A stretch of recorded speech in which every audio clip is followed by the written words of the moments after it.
శ్రీ విఘ్నేశాయ నమః, శ్రీ గురుభ్యో నమః, మహాసరస్వతి అని నమః. నమస్కారం అండి. ఎలా ఉన్నారు? ఈరోజు సింహరాశి వారి మాసములో ఎలా ఉండబోతుంది, వారికి ఏమైనా ఆర్థికంగా లాభం ఉందా, ఆర్థికంగా నష్టం ఉందా, అనారోగ్య సమస్యలు ఉన్నాయా అనే అంశం గురించి మాట్లాడుతున్నాను. సింహరాశి అధిపతి వచ్చేసి రవి.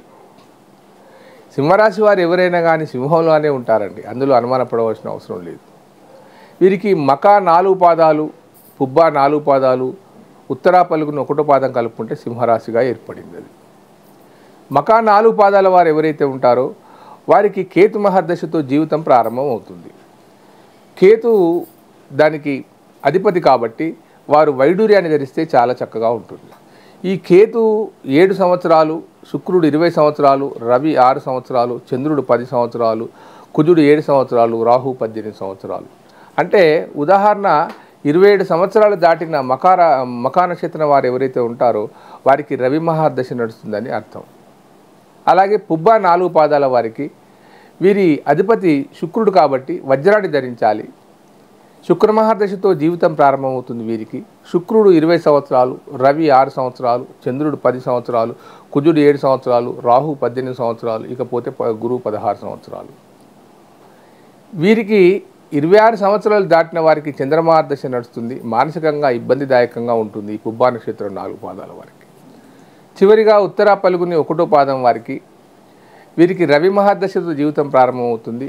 రవి 6 సంవత్సరాలు, చంద్రుడు 10 సంవత్సరాలు, కుజుడు 7 సంవత్సరాలు, రాహు 18 సంవత్సరాలు, గురువు 16 సంవత్సరాలు, శని 19 సంవత్సరాలు. అంటే సుమారుగా వీరికి ఎవరైతే 23 సంవత్సరాలు దాటిన ఉత్తర పలుగుని వాళ్ళు ఉంటారో వారికి రాహు మహాదశ నడుస్తుందని అర్థం.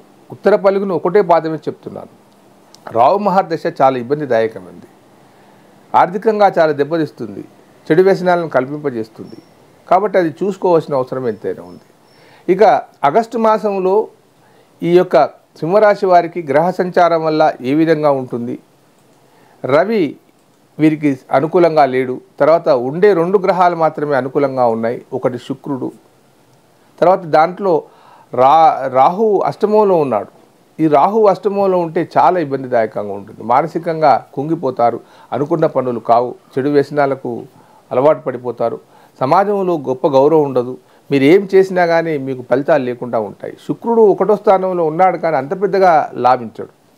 కాబట్టి ఏదేమైనప్పటికీ ఆగస్టు మాసంలో సింహరాశి వారికి అనుకూలమైన ఫలితాలు లేవని చెప్పవచ్చును. గురు బలం లేదు, తర్వాత ఏ గ్రహం యొక్క బలం లేదు. దాంతోపాటు రాహు మంచి స్థానంలో లేడు, అష్టమ రాహు ఉన్నాడు కాబట్టి చాలా ఇబ్బంది. మీరు ఏదైనా వ్యాపారాలలో పెట్టుబడి పెట్టాలనుకున్నా కానీ, ఏదైనా కొత్త వ్యాపారాన్ని ప్రారంభించాలనుకున్నా కానీ ఈ మాసం తర్వాతనే ప్రారంభిస్తే చాలా మంచిది. ఎందుకంటే అష్టమ రాహు వల్ల చాలా ఇబ్బంది అవుతాయి. నూతనంగా పెట్టుబడులు పెట్టేవారికి, చిన్న వ్యాపారులే కాదు పెద్ద వ్యాపారులే కానీ ఈ మాసం కొంచెం ఆచితూచి ఉండండి.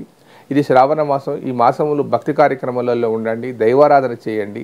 మీ ఇష్టదైవం ఏదైతే ఉంటుందో ఒకసారి సందర్శించండి. ఎందుకంటే అష్టమరాహు వల్ల చాలా ఇబ్బంది.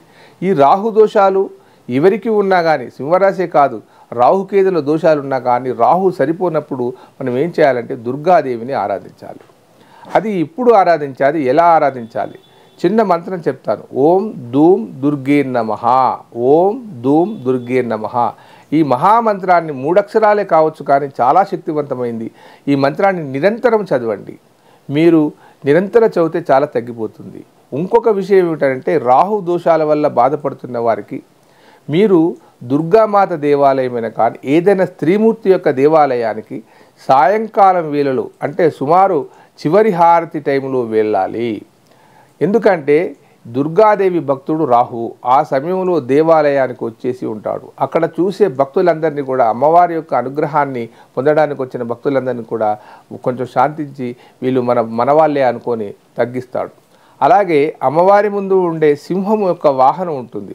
ఆ వాహనం పైన కుంకుమ ఉంటుంది. ఆ కుంకుమను మీరు తీసుకొని నుదుట ధరించండి. ఒక 18 రోజులు కనుక మీరు అలా ధరించారనుకోండి, రాహు వల్ల ఉండే కష్టాలు చాలా మట్టుకు తగ్గిపోతాయి. రాహు దశ వచ్చినా కానీ, రాహు జాతకంలో గోచారంలో ఉన్నా కానీ చాలా ఇబ్బందిదాయకంగా ఉంటుంది.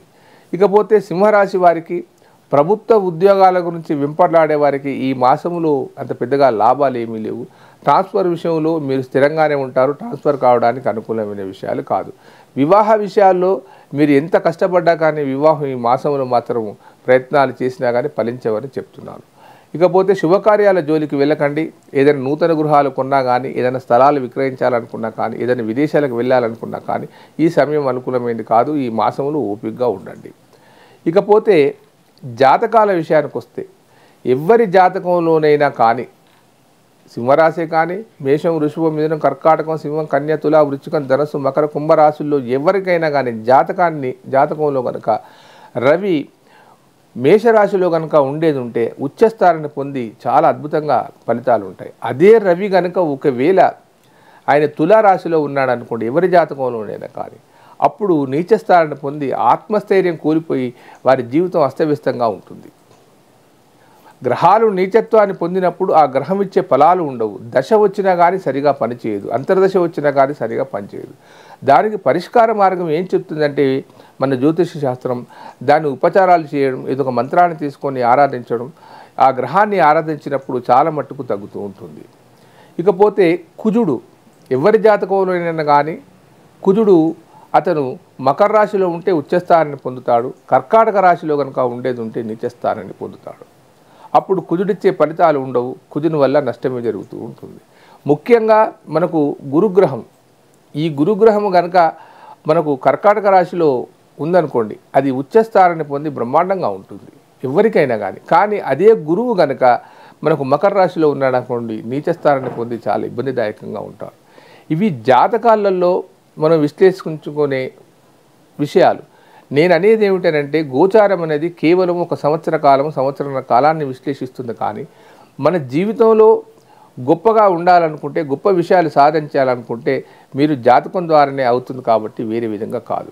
కాబట్టి మీకు ఏదైనా జాతక సమస్యలు ఉంటే, దీర్ఘకాలికంగా బాధపడుతూ ఉంటే ఈ కింది నెంబర్ ఫోన్ చేసి అపాయింట్మెంట్ తీసుకొని సంప్రదించండి. మీకు తప్పనిసరిగా సహాయం చేస్తాను. సర్వే జనా సుఖినో భవంతు.